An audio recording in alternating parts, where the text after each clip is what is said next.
pop goes the student loan bubble. Mark Cuban thinks it is going to happen.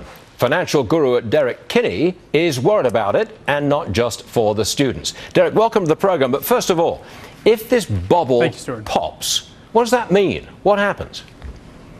There's a couple of key factors of the economy, but first of all, let me talk about what it means to parents and students. First of all, most Americans simply cannot afford to pay cash for their kids' college education. As I talk to parents all around the country, the number one concern they share with me is, I want my son or daughter to go to the college of their choice and have all the opportunities perhaps I didn't have. What they're faced with, though, is how to pay for that. Do I pay for it based on what I can afford or what I can borrow?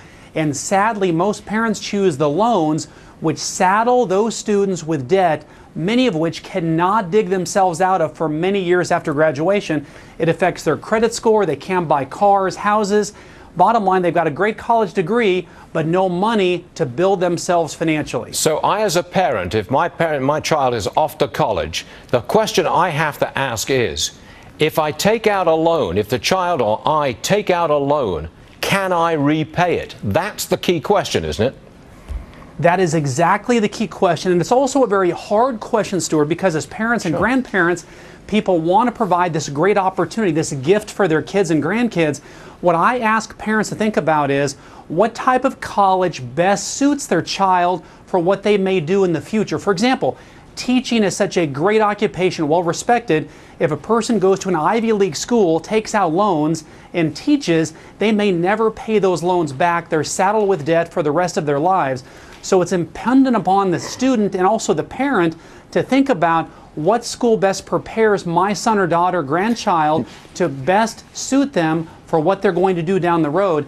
But keep in mind, these loans come at a cost. The credit score is a big issue, but the government's facing a big challenge here because parents want to do what's best for their kids. Well, don't you also have to ask, what subject is my child going to study in college that's going to get him or her a decent job which will repay this loan?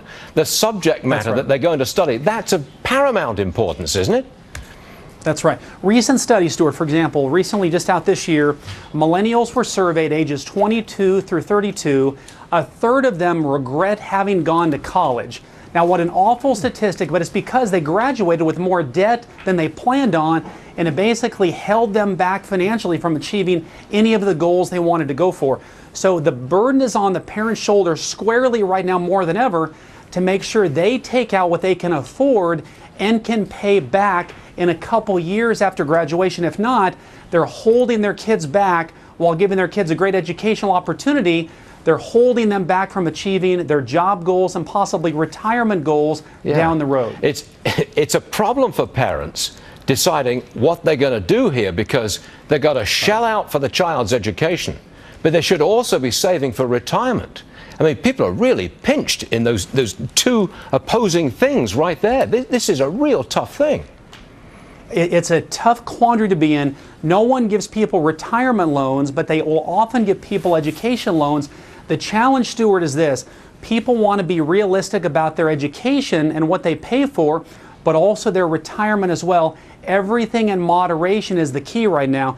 Everybody wants to go to school, but not many people want to have to pay for it.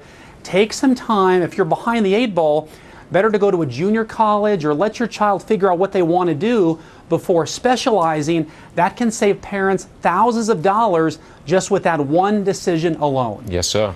Derrick Kinney, thanks very much, sir.